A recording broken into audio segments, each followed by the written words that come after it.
Teori menarik, ringkasan chapter 1157, dan prediksi yang disimpan di dalam chapter tersebut patut kita bahas mendalam. Pembuka awal dengan cover story, Yamato, Ocho, dan Kiku berziarah di makam seorang pahlawan dari Ringo, orang West Blue yang tewas saat melindungi desa dari Kaido, dan tubuhnya tak pernah ditemukan. Serangan Rocks Pirates ke Food Colony. Mereka menyerang sebuah kuil amal yang sesungguhnya menyalahgunakan donasi. Shiki melontarkan bom kepada Whitebeard, Kaido, dan yang lain. Tapi Whitebeard membalas dengan kemampuan gura-guranya, menggoyangkan pulau, dan melempar kru Rocks ke udara.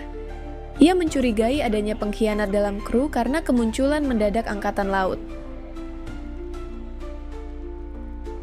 Harald dan Elbaf. Mengenai Elbaf, Harald menolak tawaran bergabung dengan pemerintah dunia meski diserang karena ingin membuat perubahan nyata dengan bantuan pasukan Giants. Namun reputasinya menderita dan ia dicap sebagai pengkhianat. Shakuyaku, Shaki, di Hachinosu. 42 tahun sebelum masa sekarang, Shaki meninggalkan Kuja Pirates dan mendirikan bar di Hachinosu. Para anggota Rocks Pirates terpikat pada kecantikannya dan menjulukinya harta karun Hachinosu. Tanggapan dan insight dari media. Dibang teori Mihawk sebagai anak Rayleigh Shaki. Kronologi chapter ini membuktikan bahwa Mihawk bukan anak mereka. Shaki sudah meninggalkan kehidupan bajak laut 42 tahun silam tanpa ada indikasi memiliki anak saat itu. Harta karun Hachinosu bukan buah iblis, melainkan Shaki. Plot twist mengejutkan. Bukan devil fruit yang diperebutkan, melainkan kecantikan Shaki yang jadi pemicu konflik besar di God Valley Incident. Ini mengubah perspektif atas motif serangan tersebut. Klip mendalam. Salah satu blog Library of Ohara menganalisis adegan ziarah di cover story. Teori bahwa sang pahlawan Ringo bisa jadi Jigoro, zombie dari Thriller Bark yang jasadnya dicuri oleh Moria. Cukup menarik untuk dipertimbangkan. Oda mungkin sengaja memancing pembaca dengan simp war, tapi sebenarnya kejadian ini akan memiliki lapisan motivasi lebih dalam. Mungkin terdapat buah iblis legendaris lain, atau peran politik tersembunyi. Ringkasan and implikasi cerita. Motif God Valley Incident. Bukan hanya buah, tapi juga kecantikan Shaki yang menjadi pemicu. Kesimpulan penuh dijanjikan bakal terungkap di arc ini. Pengkhianat di kru Rocks, muncul kecurigaan adanya mata-mata seperti teori Kyo si Silver Axe, meningkatkan ketegangan antar karakter. Aktivitas politik di Elbaf tekanan pada Harald untuk bergabung, dampaknya terhadap reputasi dan masa depan Elbaf. Fan teoris yang berkembang puzzle dan twist membuat komunitas aktif merumuskan hipotesis, termasuk kemungkinan keterlibatan entitas seperti Gorosei atau Imu. Nah sekarang, lanjut apa prediksi yang diselipkan pada chapter ini? Oke, kalau kita lihat alur chapter 1157 kemarin, jelas Oda lagi main aman tapi tetap kasih clue buat bikin ledakan di chapter selanjutnya. Dari detail kecil yang muncul, ada beberapa prediksi hal besar yang kemungkinan disembunyikan untuk chapter berikutnya 1158 dan seterusnya. Prediksi yang disembunyikan Oda di chapter 1157 kemungkinan adalah 1. Harta karun Hachinosu bukan sekadar Shaki. Di 1157 dijelaskan bahwa Shaki dijuluki harta karun Hachinosu karena kecantikannya. Tapi Oda biasanya nggak akan puas hanya dengan gimmick kecantikan. Ada kemungkinan ada sesuatu yang jauh lebih penting di balik Shaki. Bisa jadi dia mantan Tenryubito yang kabur. Alasan pemerintah dunia sangat menginginkan mengambil kembali harta karun, atau dia menyimpan informasi rahasia, Void Century, lokasi senjata kuno. Jadi, clue di 1157 mungkin baru lapisan terluar. 2. Pengkhianat di kru Rocks akan terungkap. Whitebeard jelas menaruh curiga soal mata-mata di kru Rocks. Oda mungkin sedang menyembunyikan identitas pengkhianat itu untuk reveal di 1158. Kandidat kuat Ochoku, Wangji, atau Silver Axe. Karakter yang misterius tidak banyak diperlihatkan. Bisa juga Stroysen, Chef Big Mom, dulu di Rocks. Karena dia licik dan lebih cocok jadi informan. Kalau benar, chapter depan bisa jadi awal dari pecahnya kepercayaan antar Rocks Pirates, menuju kehancuran mereka di God Valley. 3. God Valley Incident, mulai ditarik lebih dekat. 1957 sudah mulai memperlihatkan konflik awal Rocks Pirates versus pemerintah dunia dengan CPN Angkatan Laut yang tahu lokasi secara misterius. Oda kemungkinan akan masuk ke tahap perkenalan figura besar Angkatan Laut era itu, Kong, Sengoku muda, Garp muda.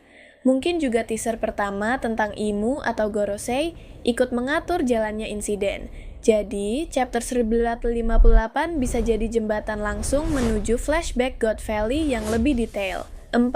Elbaf dan Harald akan jadi pemicu masa depan. Harald menolak bergabung dengan pemerintah dunia dan 1957 memperlihatkan reputasinya hancur. Ini bisa jadi foreshadowing konflik besar antara Giants Elbaf versus pemerintah dunia yang mungkin pecah di timeline masa kini ketika Luffy akhirnya tiba di Elbaf. Artinya, chapter 1957 sengaja taruh fondasi politik Elbaf untuk arc besar selanjutnya. 5. Foreshadowing koneksi Shaki, Rayleigh, Mihawk. 1957 dipakai Oda untuk menegaskan bahwa teori Mihawk anak Rayleigh and Shaki itu salah. Tapi bisa saja Oda sedang menutupi sesuatu yang lain.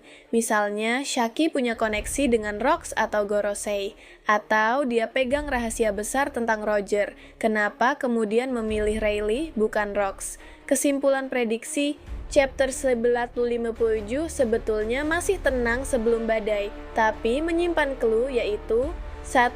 Treasure Hachinosu punya arti lebih dari sekadar Shaki. 2. Pengkhianat di kru Rocks siap di-reveal. 3. God Valley Incident akan segera masuk fase utama. 4. Elbaf disiapkan jadi arc masa depan setelah Egghead. 5. Shaki mungkin kunci penghubung antara Rocks, Roger, dan dunia sekarang.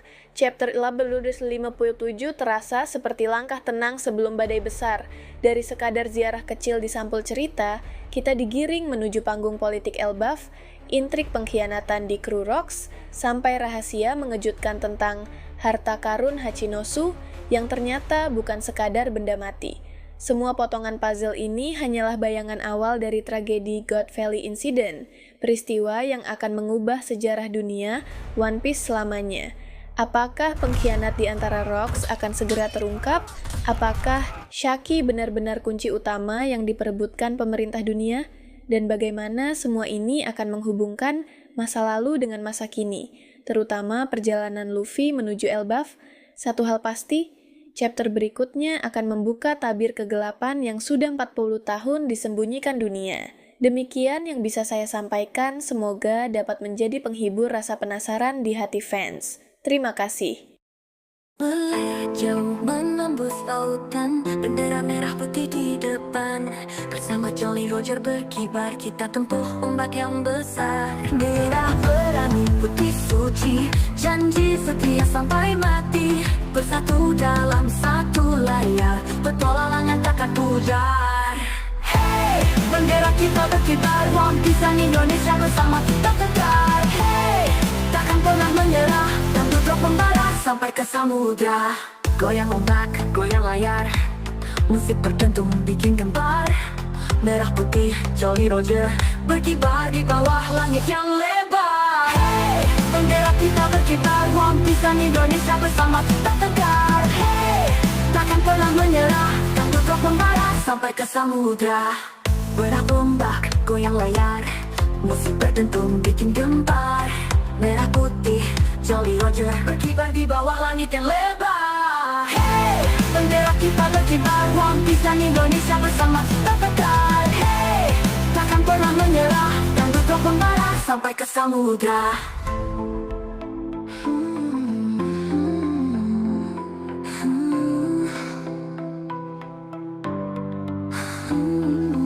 Merah berani, putih suci, janji setia sampai mati. Bersatu dalam satu layar, petualangan takkan pudar. Hey, bendera kita berkibar, One Piece dan Indonesia bersama kita tegar. Hey, takkan pernah menyerah, dan duduk membara sampai ke samudra. Goyang ombak, goyang layar, musik berdentum bikin gembar. Merah putih, Jolly Roger berkibar di bawah langit yang lebar. Hey, bendera kita berkibar, One Piece dan Indonesia bersama kita tegar. Hey, takkan pernah menyerah, dangdut rock memarah sampai ke samudra.